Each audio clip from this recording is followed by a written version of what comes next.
Hello everyone, welcome back to Shagun Chem Academy. I am Shagun and today we are starting one of the most important chapter of class plus 1 chemistry, chemical bonding, that is chemical bonding and molecular structure. So if you are preparing for CBSE, JEE or NEET, so the chapter is must. So don't try to memorize it, understand the concept and everything will become easy. So let's begin. Have you ever wondered why water is in liquid state and why oxygen are in gas, why diamond is hardest natural substance and why graphite is so soft, why does salt dissolve in water but oil does not? All these questions have one common answer, that is chemical bonding. So these questions which are written here have a common answer, that is chemical bonding. Due to the different type of bonds, these different type of states are present. Also we have a question, why do atoms combine? So under normal condition only noble gases exist independently because they are already stable. All other elements combine with each other to form molecular compound, but question arises why?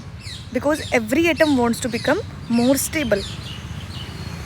So the force that holds atom together is called chemical bond. Now we have a chemical bond definition. So let's look at this. What is chemical bonding? So the attractive force which hold various constituent atom, ion, etc. together in different chemical species called chemical bond. So after this combination of element in different ways arises different questions. So अगर हम देखें ना कि क्यों भाई chemical bonding होती है, तो different type के क्वेश्चन आते हैं. जैसे पहला क्वेश्चन आया, why do atom combine and what forces attract. अभी ये क्वेश्चन आ रहा है, chemical bonding बनता है, chemical bond बनता है, पर atom क्यों combine करते हैं और कौन सी force उनको आपस में combine करके रखती है. Why only certain combination possible, क्यों सिर्फ certain combination ही possible होते हैं. Why do only some atom combine while certain not, क्यों only कुछ एटम कंबाइन करते और कुछ एटम नहीं करते. Why molecule possess different state. अब ये केमिकल बॉन्ड से हम ये सारे क्वेश्चंस का आंसर देंगे कि क्यों सारे के सारे मॉलिक्यूल पोजेस डिफरेंट स्टेट करते हैं बनने के बाद. लाइक अगर ऑक्सीजन की बात करें तो वो गैसीय स्टेट में आया है, अगर हम वाटर की बात करें तो वो लिक्विड स्टेट में आया है. तो ऐसा क्यों हुआ है, तो इन सब क्वेश्चन का आंसर देने के लिए हमने केमिकल बॉन्ड को पढ़ रहे हैं. ठीक है, तो ये सब कुछ इंट्रोडक्शन था अभी स्टार्टिंग में. तो अब केमिकल बॉन्ड को क्यों पढ़ रहे हैं और क्या क्या थ्योरीज आएंगी जो इन सब का आंसर देगी. तो जैसे पहली थ्योरी हमारे पास कोसल ल्यूइस अप्रोच थी. दूसरी जैसे valence shell electron pair repulsion, जिसको VSEPR भी बोलते हैं. Then VBT valence bond theory and then MO molecular orbital theory. तो ये सारी थ्योरीज मिलकर इन सब का आंसर देने के लिए आई है. तो पहली थ्योरी हमारे पास क्या है, Kossel Lewis approach to chemical bonding. अब कोसल ल्यूइस ये दोनों अलग अलग इंडिपेंडेंटली इन्होंने रिसर्च करी थी 1960 के अंदर. सो इन दोनों ने अलग अलग रिसर्च करी थी, work independently and gave the first logical explanation of chemical bonding. तो इन दोनों ने पहली लॉजिकल एक्सप्लेनेशन दी थी किसकी, कि क्या होती है केमिकल बॉन्डिंग, कैसे होती है. तो the theory was based on one simple observation. Only one simple observation पे थ्योरी बेस्ड थी. कौन सी, जैसे noble gases are very stable. Why? But why noble gases are very stable? Because they have complete outer shell. So they suggested that every atom tries to achieve the electronic configuration of noble gases. This is the basic idea behind chemical bonding. So Kossel and Lewis ने बताया कि अब हम देखते हैं कि noble gases stable होती है. तो इनके पास सिर्फ आइडिया इन्होंने लिया था नोबल गैसेस से. क्या आइडिया लिया था कि वो स्टेबल है. क्यों? क्योंकि उनके आउटर मोस्ट में 8 इलेक्ट्रॉन है. तो सारे के सारे एटम जिनके अंदर 8 इलेक्ट्रॉन अगर हम बना दे किसी भी बॉन्ड से या फिर कैसे भी इलेक्ट्रॉन की शेयरिंग से, आयनिक बॉन्ड से, तो वो स्टेबल बन जाएंगे. तो इनकी थ्योरी बेस्ड थी स्टेबिलिटी. किसको देख कर करी थी उन्होंने, वो नोबल गैसेस को देख कर करी थी उन्होंने वो सब चीज़ें. सो लुइस थ्योरी आई थी क्योंकि लुइस और कोसल डिफरेंट था. तो लुइस ने क्या करा था कि उन्होंने लुइस थ्योरी ने बेसिक एजम्पशन दी थी कि जो न्यूक्लियस होता है एंड इनर शेल इलेक्ट्रॉन्स, ये इन्होंने कर्नल बोल दिए, और जो वैलेंस शेल इलेक्ट्रॉन है वो इन्होंने आउटर मोस्ट शेल बोल दिए. ठीक है, तो दो टर्मिनोलॉजी यूज़ करी है इसने, कर्नल और वैलेंस शेल. तो कर्नल कौन किसको मिलके बोलता है, न्यूक्लियस पर इनर शेल इलेक्ट्रॉन को, और वैलेंस शेल जो बाहर वाले शेल बच गए. और इससे लुइस थ्योरी ने बोला था, only the electrons present in the valence shell participate in chemical bonding. The inner shell electrons are tightly held by the nucleus, so they do not take part in bonding. So then we have a Lewis cubical atomic theory where he explained that cube के अंदर जो valence shell electron होते हैं वो corners पर arrange होते हैं, and जो बीच में हमारे पास कर्नल होता है, जो क्या बताया था इसने कि nucleus plus inner shell electrons, तो वो सेंटर के अंदर होते हैं और जो वैलेंस इलेक्ट्रॉन है वो बाहर है। जैसे अगर हम बात करें एग्जांपल लेते हैं नोबल गैसेस, तो नोबल गैसेस के ऊपर 8 वैलेंस इलेक्ट्रॉन होते हैं, सो उनका स्टेबल ऑक्टेट होता है एंड केमिकली इनर्ट होता है, तो दैट्स वाई हमने कॉर्नर्स पे 8 वैलेंस शेल को शो कर दिया एंड 1 कर्नल बीच में एक आ गया। अभी अगर हम एल्कली मेटल की बात करें तो उनके पास सिर्फ एक ही वैलेंस शेल इलेक्ट्रॉन होता है, जैसे हम पढ़ते हैं सोडियम के पास ओनली 1 शेल इलेक्ट्रॉन, सो उसके पास क्या हो गया 1 इलेक्ट्रॉन हो गए, सो दैट्स वाई इसने सिर्फ 1 को शो करा। दूसरा अगर क्लोरीन की बात करें तो 7 वैलेंस इलेक्ट्रॉन होते हैं, तो हमने 7 को शो कर दिया, यहाँ पर हमने कुछ भी शो नहीं करा, तो 7 इलेक्ट्रॉन 1 2 3 4 5 6 7 और बीच में एक कर्नल आ गया। देन अगर हम देखें बॉन्ड की फॉर्मेशन, तो लुईस क्यूबिकल थ्योरी के अकॉर्डिंग बॉन्ड की फॉर्मेशन कैसे होती थी, लाइक अगर हम क्लोरीन मॉलिक्यूल को देखें तो अगर इसके अंदर ये सारे के सारे इस वाले क्यूब के पार्ट हैं, ठीक है, तो इसने अपना एक इलेक्ट्रॉन शेयर करा और इस वाले क्यूब ने अपना एक इलेक्ट्रॉन शेयर करा, तो दोनों ने मिलकर एक बॉन्ड बना लिया आपस में, so that's why chlorine make this type of bond. So ऐसे क्यूब के फॉर्म में वो बॉन्ड बनाते थे। तो each chlorine atom contribute 1 electron by sharing 1 pair of electron, other atom complete their octet. Like इसके पास 7 थे, इस वाले ने इसको दे दिया इलेक्ट्रॉन, मतलब शेयर कर लिया साथ में, तो 8 बन गए। तो हमें तो लुईस थ्योरी ने यही बताया था ना कि जिसके पास 8 है बस वो स्टेबल हो गया। वो बॉन्ड की फॉर्मेशन क्यों हुई, क्योंकि स्टेबल बनाने के लिए बॉन्ड की फॉर्मेशन हुई। ऑक्सीजन की बात करें, हमें 2 इलेक्ट्रॉन चाहिए, ठीक है, तो इसने अपने 2 इलेक्ट्रॉन दे दिए पहला, तो हम शेयरिंग में इसने अपने 2 इलेक्ट्रॉन दे दिए, ठीक है, तो दोनों आपस में क्या हो गए स्टेबल हो गए। इसके पास 6 थे तो 2 मिलने के बाद 8 हो गए, इसके पास 6 थे और 2 मिलने के बाद क्या हो गए 8 हो गए, तो ये दोनों के दोनों क्या हो गए स्टेबल हो गए। So each oxygen atom contribute 2 electrons, 2 pair of electron are shared resulting in double bond formation.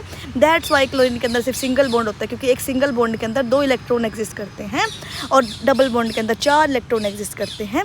और जो सिंगल बॉन्ड होता है वो सिग्मा बॉन्ड होता है, डबल बॉन्ड के अंदर पाई बॉन्ड जाता है, sigma bond is the strongest bond, ठीक है। उसके बाद तो इसने स्टेबल ऑक्टेट कंप्लीट कर लिया, पर इसने इसकी लिमिटेशन ये आई थी कि ठीक है हम डबल बॉन्ड तक कर सकते हैं भाई। अगर हम नाइट्रोजन की बात करें तो ट्रिपल बॉन्ड कैसे शो करेंगे, ट्रिपल बॉन्ड कैसे होएगा, तो ट्रिपल बॉन्ड को ये शो नहीं कर पाया था। तो that's why he fail in nitrogen को एक्सप्लेन करने के लिए किसके अंदर, क्यूबिकल थ्योरी के अंदर। सो अब लुईस पोस्टुलेट में क्या लिखा, Lewis postulate that atom achieve a stable octet when they are linked together by chemical bond. Means Lewis ने बोला था कि एटम केमिकल बॉन्ड बनाकर क्या। अब आ गया लुईस सिंबल। तो Lewis symbol represent valence electrons by dot around the symbol of an element, this are called Lewis symbol. Lewis ने क्या करा, अपने सिंबल को लिखकर, लाइक हमने लिथियम को लिखा है अगर, तो लिथियम के अराउंड 2 डॉट, क्योंकि 2 उसकी वैलेंशियल इलेक्ट्रॉन्स है, तो वैलेंशियल इलेक्ट्रॉन को उसने डॉट से रिप्रेजेंट कर दिया। तो ये लुईस सिंबल की तरह होता है कि only outer shell electrons take part in chemical bonding. पहली बात तो लुईस ने ये बोला था सिर्फ और सिर्फ आउटर शेल ही टेक पार्ट करेंगे केमिकल बॉन्डिंग के अंदर।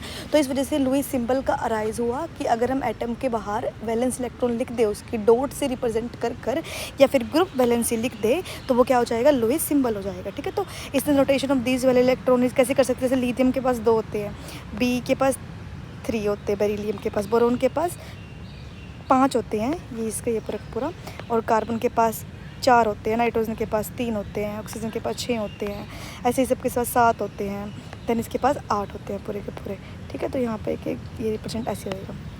उसके बाद inner shell and electron are well protected are generally not involve in combination process. तो लुईस ने एक सिंपल बात बोली थी कि जो इनर शेल है और जो हमारे पास न्यूक्लियस है वो पार्टिसिपेट नहीं करेगा, सिर्फ वैलेंस शेल इलेक्ट्रॉन की बात करी थी, ठीक है।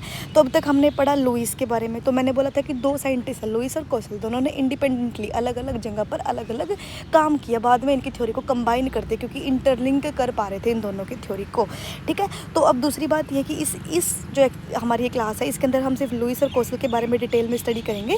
नेक्स्ट जो हमारी क्लासेस आएंगी उसके बाद हम नेक्स्ट VSEPR थ्योरी के बारे में, VBT थ्योरी के बारे में, MO थ्योरीज के बारे में पढ़ेंगे with these hand written notes. Then हमारे पास आ गया कोसल। तो कोसल ने क्या बोला था कि पीरियोडिक टेबल के अंदर जो हाईली, जैसे like we have periodic table like this, हमारे पास पीरियोडिक टेबल ऐसी होती है, तो यहाँ पर हमारे पास होते हैं हेलोजेंस, देन हमारे पास होती है नोबल गैसेस, और यहाँ पर होते हैं एल्कली मेटल। तो जब हम यहाँ पे चलते हैं, ये हैलोजन, ये है नोबल गैसेस, उसके बाद क्या आता है एल्कली मेटल। तो इन्होंने ये बोला है कि पीरियोडिक टेबल के अंदर highly electronegative halogen and highly electropositive alkali metal separated by noble gases. अब ये और ये सेपरेटेड किससे हो रखा है, नोबल गैसेस से। सो दैट्स वाई इन्होंने इसने ये वाला वर्ड यूज़ करा है। The formation of negative ion from halogen ion, like halogen के पास 7 है, नेगेटिव आयन का फॉर्मेशन मतलब उसको 1 इलेक्ट्रॉन और दे दिया, तो मतलब अगर हमारे पास 7 थे, 1 इलेक्ट्रॉन और दे दिया तो उसके पास 8 बन गए। तो दैट्स वाई हैलोजन हमेशा नेगेटिव आयन फॉर्मेशन करते हैं एंड पॉजिटिव आयन, क्योंकि इसके पास क्या था, इसके पास 1 इलेक्ट्रॉन था, तो 1 इलेक्ट्रॉन को निकाल कर स्टेबिलिटी लाना आसान होएगा ना, एज़ कम्पेयर टू इसको 7 इलेक्ट्रॉन दे रहे हैं हम, है ना। तो इसको इस वजह से पॉजिटिव आयन फॉर्मेशन कर दिया, associated with gain and loss of electron respective atom के अंदर अंदर, ठीक है। अब हम देखते थे नेगेटिव एंड पॉजिटिव आयंस दस attain stable normal gas configuration. तो उसके बाद उसने जब उन्होंने इलेक्ट्रॉन को दे दिया, और जैसे एल्कली मेटल ने इलेक्ट्रॉन को दे दिया और हेलोजन इलेक्ट्रॉन को ले लिया, तो फिर वो 8 इलेक्ट्रॉन वाले स्पीसीज में आ जाते हैं, एक्सेप्ट हीलियम वाली स्टेट के अंदर। जब वो क्या होता है, हीलियम में 2 स्टेबल होते हैं ना, हेलोजन की तरह 8 नहीं होते, बाकी पीरियोडिक टेबल की तरह 8 वाले इलेक्ट्रॉन स्टेबल नहीं होते ना, तो बाकी को छोड़ के तो इसके अंदर ऐसे आ गया। अभी नेक्स्ट देखते हैं, the negative and positive ion are stabilize by electrostatic attraction. तो इनके अंदर कौशल ने किसकी बात करी, कौशल ने बात करी इलेक्ट्रोस्टैटिक अट्रैक्शन की बात करी, ठीक है। तो कौशल ने किसकी बात करी, इलेक्ट्रोस्टैटिक फोर्सेस की बात करी थी। अब इसने क्या करा, सोडियम है 3s1 है इसके अंदर, ठीक है, सोडियम के अंदर 3s1 है। देन हमारे पास क्या करा, हमने इसका इलेक्ट्रॉन दे दिया तो नियोन के अंदर आ गया, ठीक है। तो नियोन एक नोबल गैस है तो स्टेबल हो गई। देन इसने इलेक्ट्रॉन कैप्चर कर लिया और ये 3s2 3 5 था, 6 बन गया, आर्गन बन गया, तो ये क्या बन गया, स्टेबल बन गया। तो इन्होंने क्या करा, 8 वैलेंस इलेक्ट्रॉन कंप्लीट कर लिए अपने, सो दैट्स वाई ये स्टेबल के अंदर आ गया। अभी हम बात करते हैं इलेक्ट्रोवेलेंट बॉन्ड के बारे में। The bond formed as a result of electrostatic attraction between positive and negative ions are term as electrovalent bond. तो जो इलेक्ट्रोवेलेंस बॉन्ड होते हैं वो आयन चार्जेस, मतलब पॉजिटिव और नेगेटिव के बीच में जो अट्रैक्टिव फोर्सेज होती है उनको इलेक्ट्रोवेलेंट बॉन्ड बोलते हैं। तो जो इलेक्ट्रोवैलेंस होता है, the number of unit charges in the atom. अगर हम इलेक्ट्रॉन की वैलेंसी की बात करें तो हम देखेंगे कितने यूनिट चार्ज है उसके ऊपर। अब कौशल पोस्टुलेट ने प्रोवाइड करा था बेसिक फॉर्म किसकी, मॉडर्न कंसेप्ट की regarding ion formation by electron transfer, the formation of ion crystal compound. तो कौशल की पोस्टुलेट में क्या बोलते हैं कि उसने बताया था कि कैसे आयन की फॉर्मेशन होती है इलेक्ट्रॉन के ट्रांसफर से, ठीक है। लुइस ने तो अपने बता दिया सिंबल हो रहे हैं, कैसे हो रहे हैं, बट जो कौशल ने किसके बारे में बताया, इलेक्ट्रोस्टैटिक चीज़ों के बारे में बताया कि कैसे आयन्स बनेंगे, नेगेटिव और पॉजिटिव बनेंगे, और फिर वो 8 इलेक्ट्रॉन से स्टेबल होगा। मतलब दोनों की थ्योरी तो बेस एक ही चीज़ पे है कि 8 इलेक्ट्रॉन बनाने हैं। उसने तो क्या करा, शेयरिंग से करे इलेक्ट्रॉन्स, लुइस डॉट स्ट्रक्चर बनाकर दूसरे के साथ शेयरिंग कर दिए तो 8 कंप्लीट कर दिए। इसने क्या करा है, इसने उसके आयंस बनाकर लाइक पॉजिटिव और नेगेटिव बनाकर, जो पॉजिटिव में स्टेबल हो रहा है उसको पॉजिटिव बनाओ, जो नेगेटिव में स्टेबल हो रहा है उसको नेगेटिव में करा। But large number of molecule does not fit under this, but बहुत सारे लार्ज नंबर ऑफ मॉलिक्यूल इसके अंदर फिट नहीं हुए। देन इसके अंदर ही जो लुइस और कौशल की मतलब जो थ्योरी थी वो किसके ऊपर बेस्ड थी, इंपॉर्टेंट किसके ऊपर, ऑक्टेट रूल के ऊपर, ठीक है। तो अभी हम ऑक्टेट रूल के बारे में पढ़ेंगे। तो ऑक्टेट रूल के अंदर क्या, इसको क्या बोलते हैं, electronic theory of chemical bonding. इसको हम electronic theory of chemical bonding भी बोलते हैं। According to this atom combine, इसके अकॉर्डिंग जो एटम होता है वो कंबाइन करता है either by transfer valence electron from one atom to another, gain और लॉस, और by sharing of valence electron in order to complete octet, ठीक है।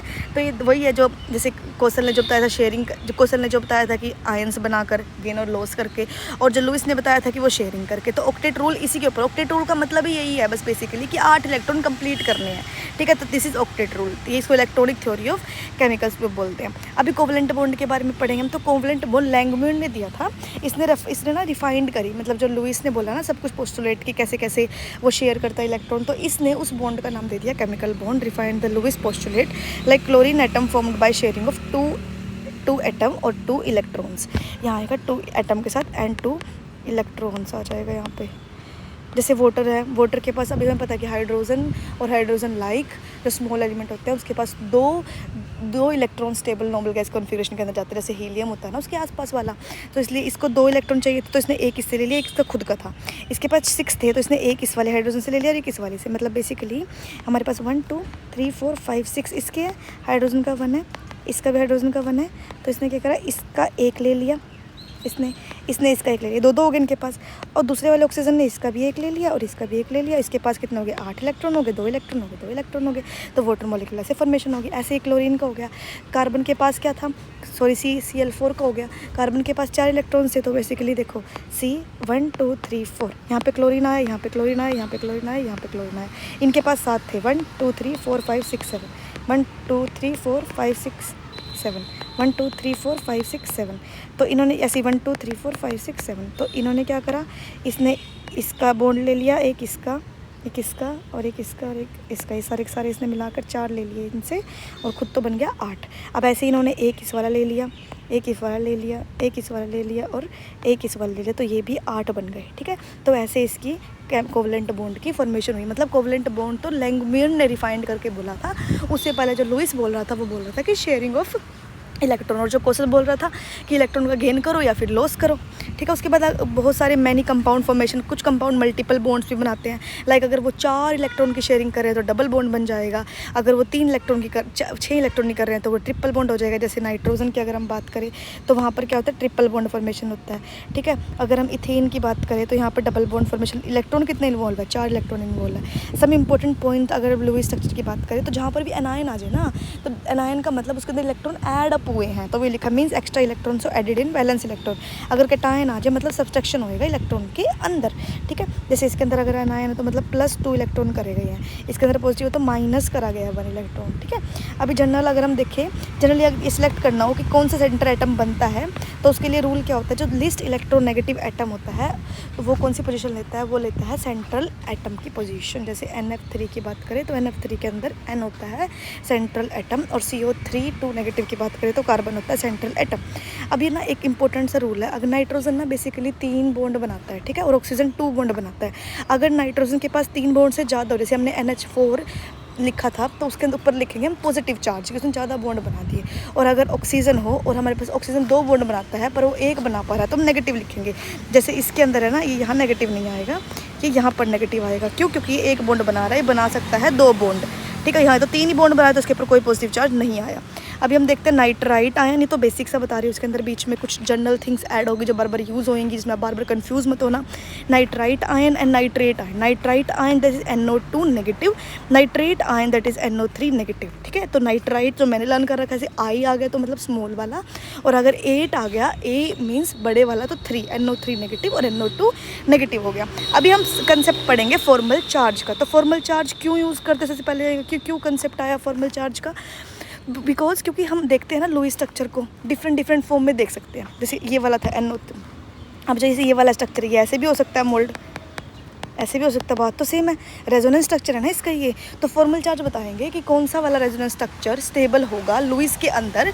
तो दैट्स वाई कंसेप्ट आया फॉर्मल चार्ज का, because more than 1 valid Lewis structure can often be drawn for some molecule. We want to decide what Lewis structure is most stable and most likely to exist. तो that's why we have the formal charge concept. तो formula क्या होता है formal charge concept का, total number of valence shell in free electron. जैसे chlorine के अंदर free electron में कितने हैं, 6 है ना, तो वही बोला उसने कि total number of valence shell, minus में नॉन बॉन्डिंग, मतलब लोन पेयर किसके हैं उसके पास, तो नॉन बॉन्डिंग, लाइक बॉन्डिंग तो क्लोरीन के अंदर 1 ही कर रहा था, नॉन बॉन्डिंग तो बाकी 6 ही थे।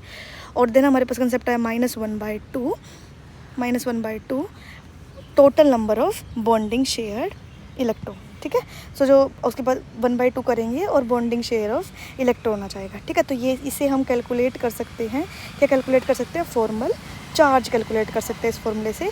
और जो फॉर्मल चार्ज जिस इसके ऊपर आएगा तो वो वाला स्ट्रक्चर क्या हो जाएगा, स्टेबल हो जाएगा। तो बस बेसिकली तुम्हें सिंपल से लर्न करना है, formal charge is equal to, सब में माइनस है, V - L - 1/2 एंड यहाँ पर आ जाएगा bonding electron.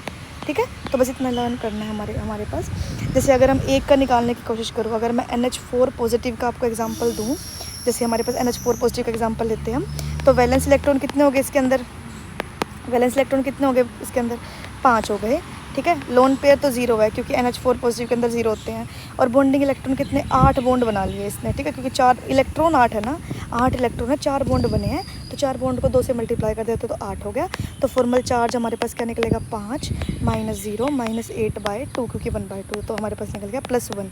So that's Y exist करता है NH4 प्लस के अंदर, क्योंकि नाइट्रोजन के पास +1 चार्ज रहेगा। अब पूछो कि वैलेंस इलेक्ट्रॉन 5 कैसे आए, नाइट्रोजन के पास कितने होते हैं, 1 2 3 4 5, यही तो 5 ही तो होते हैं ना, ग्रुप वैलेंसी या फिर वैलेंस इलेक्ट्रॉन तो 5 होते हैं, दैट्स वाई वैलेंस चार्ज आए 5। ठीक है, उसके बाद अगर हम बात करें कि why is formal charge important, तो ये it determines the most stable Lewis structure. ठीक है, तो ये डिटरमाइन करता है मोस्ट स्टेबल लुईस स्ट्रक्चर को, that's why it is important. अब अगर हम O3 की बात करें, O3 के स्ट्रक्चर कैसे होता है, सो पहली बात तो यहाँ पे डबल बॉन्ड आता है, ठीक है। ये 4 है सिर्फ, ये 2 और ये 2, यहाँ पर ये सिर्फ 2 है, ये नहीं है, और यहाँ पर ये 6 हैं। ये कोऑर्डिनेट बॉन्ड बना रहा है, ठीक है, जो अपने इलेक्ट्रॉन इसको दे रहा है, कोऑर्डिनेट बॉन्ड, और यहाँ पर नेगेटिव चार्ज आ गया। तो this is one of the resonance structure. Another resonance structure has a double bond on the right side. दूसरा रेजोनेंस स्ट्रक्चर क्या हो सकता है कि दूसरी साइड वो, जैसे मैंने नाइट्रोजन करके दिखाया था, तो दैट्स वाई हमें लोड पड़ी फॉर्मल चार्ज की। अब generally the lowest energy structure is the one with the smallest formal charge. तो लोवेस्ट एनर्जी स्ट्रक्चर कौन सा होगा? जिसके पास स्मॉलेस्ट फॉर्मल चार्ज होगा वो वाला हमारा लोवेस्ट एनर्जी, वो हमारा स्मॉलेस्ट, वो हमारा लोवेस्ट एनर्जी। अगर लोवेस्ट एनर्जी है तो मतलब क्या? मोर स्टेबिलिटी है। If lowest energy then it is more stable, ठीक है। तो the formal charge is the factor based on the pure covalent view of bonding in which electron pair are shared equally by neighbouring atom. अभी हम next देखते हैं limitation of octet rule. तो ये हमारा नेक्स्ट है, लास्ट है इसके अंदर। अगर हम लिमिटेशन देखें तो पहली बात तो जो ऑक्टेट रूल है वो सिर्फ और सिर्फ कहाँ पर mainly second period of periodic table के अंदर काम करता है, ठीक है, बाकियों के अंदर काम नहीं करता। और जो इन कुछ ऐसे होते हैं जो इनकम्प्लीट ऑक्टेट में भी एग्जिस्ट कर सकते हैं, जैसे LiCl है, BH2 है, BCl3 है। तो जैसे इसके अंदर कितना सिर्फ 6 होते हैं सेंट्रल एटम का, तो दैट्स वाई ये भी एग्जिस्ट करता है। तो ऑक्टेट रूल की यहाँ लिमिटेशन आ गई। बाकी old electron pair NO, NO2 ये भी एग्जिस्ट करते हैं, और इनके अंदर ओल्ड इलेक्ट्रॉन होता है 8 भी कंप्लीट नहीं होते, तो ये भी एग्जिस्ट करता है। दैन उसके बाद हमारे पास एक्सपेंडेड ऑक्टेट, लाइक इसके पास 8 से भी ज़्यादा होते हैं, इनके पास 8 से ज़्यादा होते हैं ये सब कुछ, तो 3D और 2s की वजह से तो ये वाले भी एग्जिस्ट करते हैं। तो सबके ड्रॉबैक हो गए। अदर ड्रॉबैक्स क्या हो गया कि कुछ नोबल गैसेज होते हैं जैसे जिनोन और क्रिप्टोन। अब वो नोबल गैस है बट स्टिल वो बॉन्ड की फॉर्मेशन कर रहा है, 8 से भी ज़्यादा कुछ बनाना चाहता है वो, तो वो भी एग्जिस्ट करते हैं। तो ये भी ऑक्टेट रूल की ड्रॉबैक होगी। Does not account for shape of the, अब इसने कोई भी शेप शूप के बारे में नहीं बताया था। Does not explain relative stability of molecule being totally silent, about energy के बारे में बिल्कुल साइलेंट था। दूसरा, इसने इंटरेस्टिंगली जो सल्फर था also form many compound which follows obey octet rule, ठीक। The octet rule also cannot explain molecular shape, relative stability, noble gas compounds. These topics will be explained by other theories like VSEPR theory, valence bond theory, and molecular orbital theory. So today we learned introduction to chemical bonding, Coulson-Lewis theory बता दिया, Lewis symbol, octet rule, electrocovalent bond, Lewis structure, formal charge, limitation of octet rule. In the next lecture, we'll study resonance and VSEPR theory in detail with JEE, NEET and CBSE question. If this lecture helped you, like the video, subscribe to Shagun Chem Academy and share with your friends. Thank you for watching. See you in the next lecture.